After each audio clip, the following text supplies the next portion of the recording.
trillions could flow through cryptos like Stellar XLM, and Zioncoins could benefit. But how am I deriving at that? How am I coming to that conclusion? Well, before all of that, please like, please subscribe. It helps us with the YouTube algorithm, and I can keep delivering more and more content like this to you more frequently.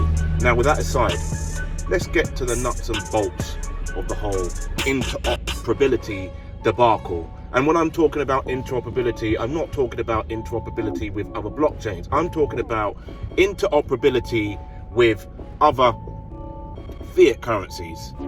So blockchain to fiat currency, cryptos to fiat currency. And as you know, if you've been hiding under a rock, we've had a massive issue over there in the States with the SEC chair, Gary Gensler, who's been called in by the Congress. A number of congressmen and women have been firing questions at Mr. Gensler, which we'll see a clip quite shortly. And really, the nuts and bolts of this is that it can become a huge issue when you have a SEC chair pretty much blaming the cryptocurrency industry for the failure of banks. That's a real problem, because that is deception at its highest level. A government agency, an agency that we should be able to depend on. You know, okay, I'm based in the UK, it's not my problem, but what those guys of the reserve currencies are saying over there has a knock-on effect with our agencies.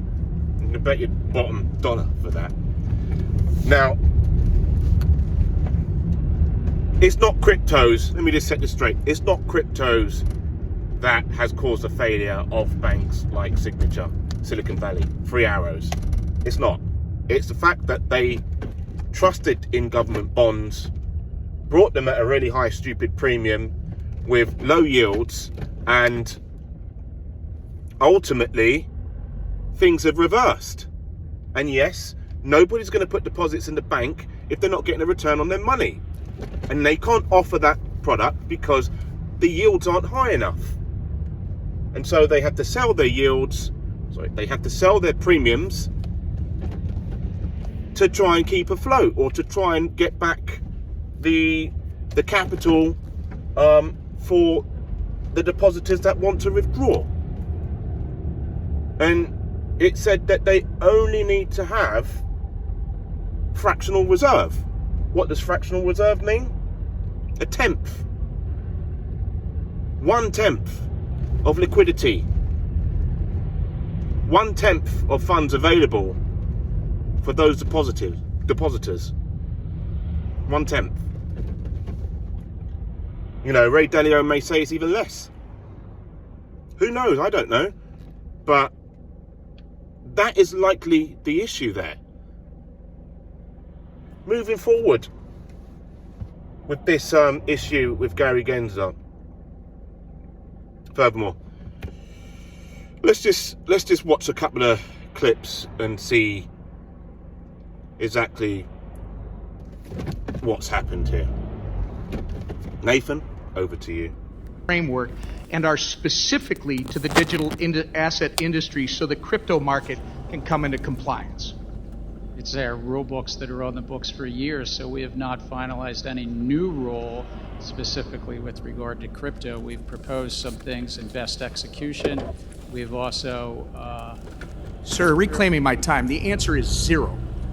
And how many enforcement actions has the SEC levied against digital asset companies during your tenure, sir? I think it's probably 40 or 50. The answer, sir, is about 55. My understanding is that the biggest crypto failure in history is probably FTX at $9 billion. Were you the chairman of the SEC when FTX collapsed? Yes. And how many times did you meet with FTX prior to their collapse? I think my public record shows 2. You met it with FTX at least twice. And arguably, the second biggest crypto failure in history was Terra Luna. Who was the chairman of the SEC when Terra Luna collapsed, sir? We had brought... You were, sir, reclaiming my time. You were. There are 5 members on the commission. Do you believe your speeches and interviews are to serve as the official position of the SEC?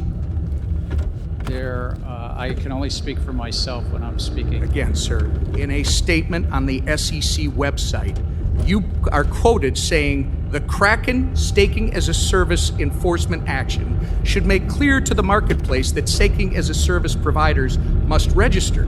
But again, you haven't provided any rules for how that can be done. I must remind you, your public statements are not regulations. It's not responsible to expect the American people to assume your statements are a substitute for rules. Do you agree with this statement regarding the digital asset industry? The SEC needs additional congressional authorities to prevent transactions, products, and platforms from falling between the regulatory cracks. I think that it's a largely non-compliant field. Sir, again, I asked you to comply with my questions, and I'm asking you if you agree with that quote. And I'm going to tell you, I'm quoting you from an August 3rd, 2021 article where you, and I believe you told Congressman Hill earlier that you need congressional authority to regulate stablecoins, and stablecoins happen to be a significant percentage of the crypto market. So the question is, when were you telling the truth? To Mr. Hill or to me? You've got to start answering these questions in a more transparent manner, sir. Does it concern you, by the way, that your approach to the digital asset industry is actually driving this industry out of the United States? Trying to drive it to compliance, and if they're not complying with the laws, then they shouldn't be offering their products. Reclaiming my time. Madam Chair, I would like to enter into the record this Wall Street Journal article from April 14th, 2023, detailing China's ploy to open its banking system to crypto firms in an effort to seize an opportunity created by our hostile regulatory environment, which, Mr. Chair, you're a big part of. Without objection. Chair Gensler, FTX was domiciled abroad and so is Binance, yet American consumers still had access to both. You can't really think that pushing this industry abroad is going to protect American consumers when it hasn't several times in the past on your watch. You say the crypto market is rife with non-compliance. However, existing SEC rules make no sense for blockchain-based companies, and following them would actually kill these businesses. Your regulatory style lacks flexibility and nuance, and as a result, you've been an incompetent cop on the beat, doing nothing to protect everyday Americans and pushing American firms into the hands of the CCP. Your intention to work against SEC mission and put American investors in harm's way has been made very apparent, sir. It's been a year and a half since you've appeared before this committee. You need to answer to Congress about the issues that you've had with the SEC staff union, the work environment you've cultivated at the SEC that's led to hemorrhaging of senior staff, the intellectual inconsistency of your regulatory treatment towards Bitcoin spot ETFs, and your politicization of capital formation opportunities through your treatment of certain SPACs. And that's just to name a few. Thank you. I yield. Gentleman from New Jersey, Mr. Gottheimer, is now recognized for 5 minutes. That's it. Thank you, Congressman Tom Emmer. Now, for another one. Make it of failures to protect investors and abuses of power. Make it clear that we need to restructure the Securities and Exchange Commission. The failures are many, but let me cite some of the abuses. You average more than 2 rules proposals a month. You provide inappropriately short comment periods. You have unworkable and unlawful ESG disclosure mandates on the market. You have essentially a Hotel California rule for crypto where you can check in anytime you like, but you can never leave. You have endless discovery with no resolution and no clarity for the captives in the market. You have unworkable proposals for overhauling equity market structure, a de facto ban on crypto through proposed custody rule. You have high staff turnover, unhappy people leaving your office, in unhappy companies and capital leaving our country. To correct a long series of abuses, I'm introducing legislation that removes the chairman of the Securities and Exchange Commission and replaces the role with an executive director that reports to the board where all authority would reside. Former chairs of the SEC will be ineligible under my proposed bill. And this isn't just my take. It resonates across the political spectrum.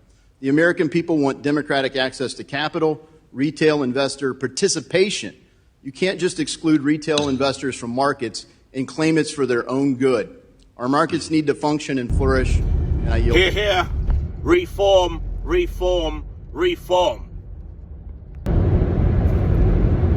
Congressman Warren Davidson, Mr. Warren Davidson recommends the SEC is disbarred and is restructured because so many times has the SEC been called into Congress to answer very similar questions, and they're failing to regulate properly, ethically, and really this overreach into another industry that's trying to thrive, that's trying to succeed in the US, is being stifled, is being snuffed out. And these congressmen see this. They want innovation to thrive, and they want regulations in place. But when you have a SEC that consistently fails to deliver proposals for regulation,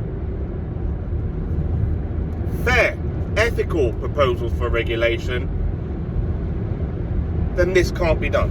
Innovation will not be able to thrive.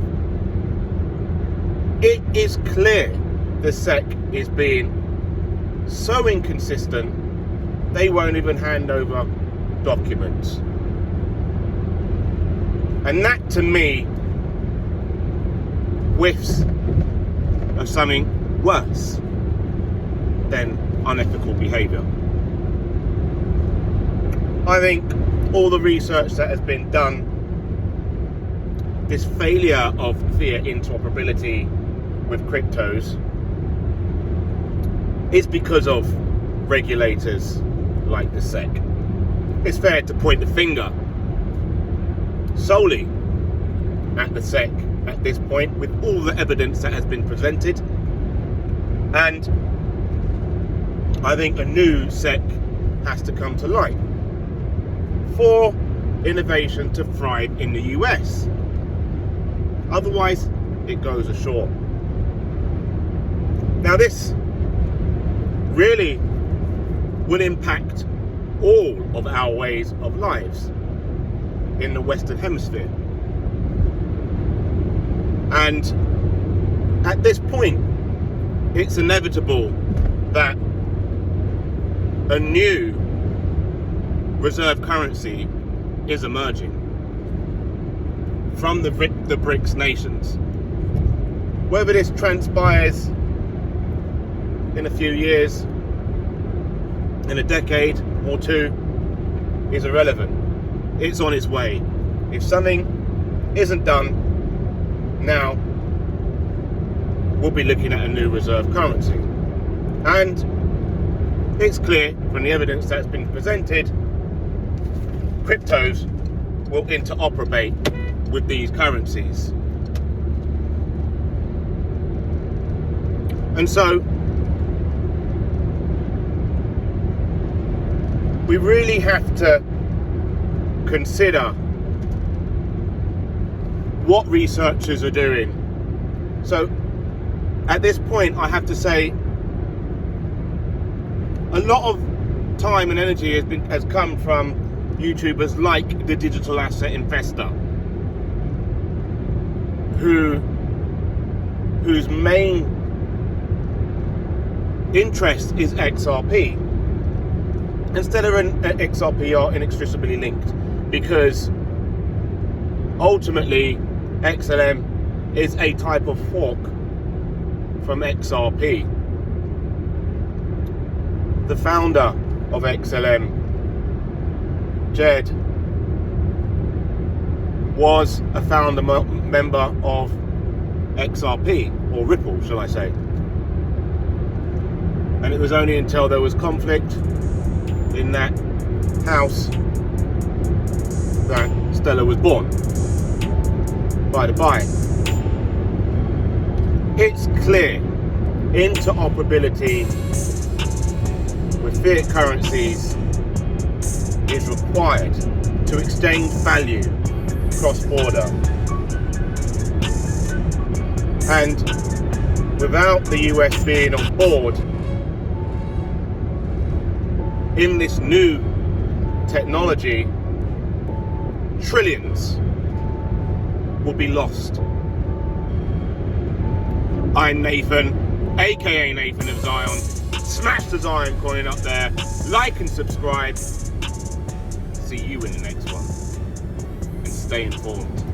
Have a great day now.